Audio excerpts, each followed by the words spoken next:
Students, welcome to my channel Shibbir Ahmed tutorial. आज के इस वीडियो में हम बात करेंगे फिर से 2018 का जनरल साइंस का क्वेश्चन पेपर। एक दिन बाद एग्ज़ाम है तो ये क्वेश्चन पेपर तो देखना ही है आप लोगों को। सारे क्वेश्चन पेपर देखना है, जितने भी प्री बोर्ड के और एचएसएलसी के जितने भी एग्ज़ाम हुए पुराने वाले क्वेश्चन पेपर्स, इनको देख के जाना है। क्वेश्चन वही से बनते हैं। और फिर बोल दूं कि बुक के जो सारे क्वेश्चन है एक्सरसाइज के साथ, जितने भी 1 मार्क्स का एमसीक्यू, जितने भी क्वेश्चन है 1 मार्क्स का, वो सब आप लोगों को देख के जाना है। तो फिर 100% आपको 1 मार्क्स के क्वेश्चन जितने भी होंगे आपको कॉमन मिल जाए। कुछ एक आध दो क्वेश्चन पूछ लेता है बुक के अंदर से, जैसे कि चैप्टर 6 का कुछ फंक्शन पूछ लेगा, जैसे कि म्यूकस का फंक्शन बताइए। जैसे कि हाइड्रोक्लोरिक एसिड होता है, उसका जो एसिड होता है उसको क्या करता है, म्यूकस जो है प्रोटेक्ट करता है। ठीक है, उसके एसिड से जो अपना स्टोमक है उसको प्रोटेक्ट करता है कौन, म्यूकस। तो ये फंक्शन है, जैसे कि पेप्सिन है, ट्रिप्सिन है, बाइल जूस, बाइल सॉल्ट, इन सब का फंक्शन देख लो।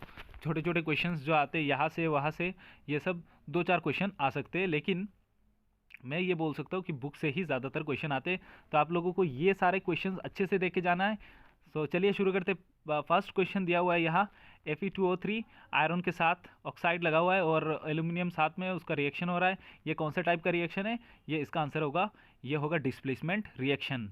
ये पहले भी हमने पढ़ा है कि यहाँ पर देख रहे हैं कि जो हाईली रिएक्टिव एलिमेंट है वो लेस रिएक्टिव एलिमेंट को क्या करता है, हटा देता है और अपना स्पेस ले लेता है। वहाँ एक जगह पे अगर डिस्प्लेस हो रहा है उसको हम डिस्प्लेसमेंट रिएक्शन बोलते हैं, 2 जगह अगर डिस्प्लेसमेंट हो रहा है उसका हम डबल डिस्प्लेसमेंट रिएक्शन कहते हैं। ये बंगाली में बोलते हैं उसको अपक्षरण विक्रिया। और यहाँ पर देखो, ये जो आयरन है Fe, इसकी जगह ले लिया किसने, एल्यूमिनियम ने। ठीक है, यहाँ पर एक जगह पे क्या हो गया, डिस्प्लेस हो गया। क्वेश्चन नंबर 1 का तो आंसर है option D, displacement reaction. Question number 2, food cans are coated with tin not with zinc because. Food cans जो होते वो कोटेड होते किससे, टीन से, और जिंक से क्यों नहीं होते, क्योंकि जिंक का जो जिंक क्या है, टीन से ज़्यादा रिएक्टिव है। ठीक है, zinc is more reactive than tin. Zinc क्या कर लेगा, फूड के साथ रिएक्शन कर सकता है, इसलिए तो क्या करा जाता है, टीन का कोटिंग दिया जाता है, जिंक का नहीं दिया जाता। ठीक है, तो क्वेश्चन नंबर 2 का आंसर है option C. Question number 3, a solution turns red litmus to blue. अगर हमने पहले ही पढ़ा था, रेड लिटमस को अगर ब्लू कर रहा है तो इसका पीएच क्या होगा, 10 होगा। ठीक है, इसका पीएच क्या होगा, क्योंकि ऑप्शन में 7, 8 नहीं है तो 7 से ज़्यादा है, ये 10 ही होगा इसका आंसर। तो क्योंकि ये बेस है, क्योंकि रेड लिटमस ब्लू में कन्वर्ट हो रहा है तो ये क्या है, ये बेस है। तो ये क्या होगा इसका आंसर, ऑप्शन डी, 3 का option D. Question number 4, question number 4 क्या है, Which of the following is not a correct statement about the trends when going from left to right across the periods of the periodic table? Periodic table में अगर हमने left से right में गए, move किया हमने, तो क्या होगा, इनमें से कौन सा स्टेटमेंट गलत है, कौन सा स्टेटमेंट गलत पकड़ना है। The elements become less metallic in nature, ये सही आंसर है, क्योंकि लेफ्ट से अगर राइट में हम मूव करेंगे तो एलिमेंट का जो मेटेलिक करेक्टर है वो क्या होता है, कम हो जाता है, धीरे धीरे क्या होता है, कम हो जाता है। The number of balance electron increases, यहाँ पर वैलेंस इलेक्ट्रॉन्स जो है, हाँ सही है ये क्वेश्चन। बैलेंस इलेक्ट्रॉन जो है क्या क्या होता है, ये लेफ्ट से राइट में मूव करके देखो, बैलेंस इलेक्ट्रॉन क्या होते हैं, बढ़ जाएंगे, क्योंकि एटॉमिक नंबर बढ़ जाएंगे। Option C, the atoms lose their valence electron more easily. ये जो ऑप्शन है ये गलत स्टेटमेंट है, क्योंकि पहले ही हमने ऑप्शन ए में पढ़ लिया था कि मेटेलिक करेक्टर जो है वो क्या होता है, कम होता है, धीरे धीरे लेफ्ट टू राइट में क्या होगा, कम होगा। अगर मेटेलिक करेक्टर कम हो रहा है तो वैलेंस इलेक्ट्रॉन क्या करेगा, छोड़ेगा नहीं, रिलीज नहीं करेगा। ठीक है, वो easily release, valence electron easily lose नहीं करेगा। लेकिन यहाँ पर लिखा हुआ है the atoms lose their valence electron more easily. तो हमने पहले ही ऑप्शन में देख लिया कि मेटेलिक करेक्टर जो है वो कम हो रहा है, तो जितना मेटेलिक करेक्टर कम होगा वैलेंस इलेक्ट्रॉन्स का जो लूज होना वो कम हो जाएगा। ठीक है, तो वैलेंस इलेक्ट्रॉन्स लूज नहीं करेगा मोर इजीली। ठीक है, तो ये ऑप्शन जो है option C is wrong. Question में बोला है हमको कौन सा करेक्ट स्टेटमेंट नहीं है वो पकड़ना है। ठीक है, question number 5, the name of the process with the help of which carbon and energy requirements of an autotrophic organism are fulfilled. यहाँ पर ऑटोट्रोफिक ऑर्गेनिज्म जो है अपना कार्बन के साथ, कार्बन के मदद से और या क्या करता है, एनर्जी अपना रिक्वायरमेंट होते हैं उसको। तो ये हमको सबको पता है कि इसका जो आंसर है वो है photosynthesis. The name of the process with the help of which carbon and energy requirements of an autotrophic organism are fulfilled. Autotrophic organism का कार्बन और एनर्जी का जो रिक्वायरमेंट है वो फुलफिल होता है किस प्रोसेस से? फोटोसिंथेसिस प्रोसेस से। क्या होता है? सनलाइट, क्लोरोफिल और कार्बन डाइऑक्साइड और वाटर, इन चारों के प्रेजेंस में कार्बन डाइऑक्साइड और वाटर मिलके इन प्रेजेंस ऑफ सनलाइट क्या करते हैं? ग्लूकोज बनाते, फूड बनाते। इसी प्रोसेस को हम फोटोसिंथेसिस बोलते हैं। उसमें क्या मिलता है कार्बन और एनर्जी का जो रिक्वायरमेंट है वो ऑटोट्रोफिक ऑर्गेनिज्म का फुलफिल होता है। तो इसका आंसर है photosynthesis. Question number 6, the hormone produce by the pancreas that helps in regulating the blood sugar.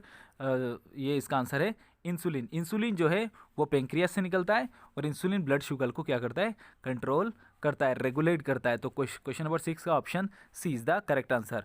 Question number 7, the part of the brain responsible for the sensation of hunger and thirst.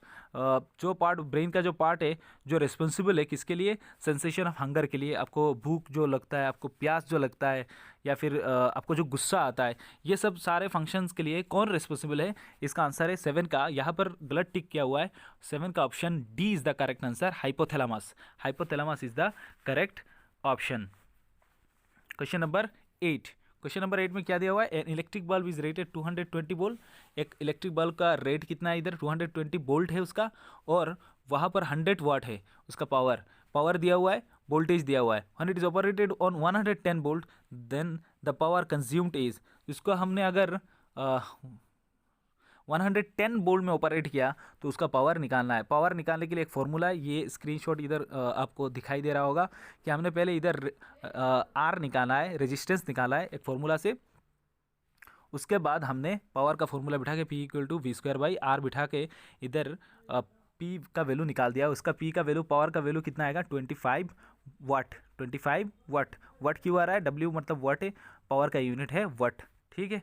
Question number 9, which of the following is not derived from energy of the sun. यहाँ पे कौन सा वो इनमें से कौन सा है जिसमें एनर्जी की, सोलर एनर्जी की ज़रूरत नहीं होती? ठीक है, वो सोलर एनर्जी मतलब सन के एनर्जी से ड्राइव नहीं किया गया एनर्जी कौन सा है? तो पहला वाला ऑप्शन जो है बायोमास, वो सन से एनर्जी ड्राइव होती है। ठीक है। दूसरा है जियोथर्मल एनर्जी। सो ये ऑप्शन जो सी है वो भी क्या होता है? सन के एनर्जी से ड्राइव किया जाता है। जियोथर्मल, थर्मल का एनर्जी अर्थ के क्रस्ट से क्या होता है? हीट निकल के आती है, ये इसको बोलते हैं जियोथर्मल एनर्जी। विंड एनर्जी जो है वो भी क्या होता है? सन के एनर्जी से क्या होता है? ड्राइव होता है। ठीक है। और ऑप्शन बी जो है न्यूक्लियर जो एनर्जी है वो न्यूक्लियाई जो है वो ब्रेकिंग की वजह से क्या होता है? वहाँ से एनर्जी निकल के आती है, उसको सन से एनर्जी वो ड्राइव नहीं करता। ठीक है, सन से एनर्जी वो ड्राइव नहीं करता है। तो क्वेश्चन नंबर 9 का जो आंसर है option B, nuclear energy is the correct answer. Question number 10, question number 10 क्या है? Which of the following groups contains only biodegradable items. इनमें से कौन सा है जिनमें सिर्फ जो बायोडिग्रेडेबल है? तो इसका ऑप्शन है, इसका करेक्ट ऑप्शन है option B, fruit peels, cake and lime juice. ये सारे क्या है? बायोडिग्रेडेबल है। ठीक है। सो फ्रेंड्स, वीडियो बहुत लंबा हो जाएगा इसलिए वीडियो यहाँ पे ख़त्म करना होगा। और यहाँ पे जो क्वेश्चन पेपर मैंने डिस्कस किया इसको अच्छे से देखना है, प्रैक्टिस करना है। Till then, thank you and thank you so much.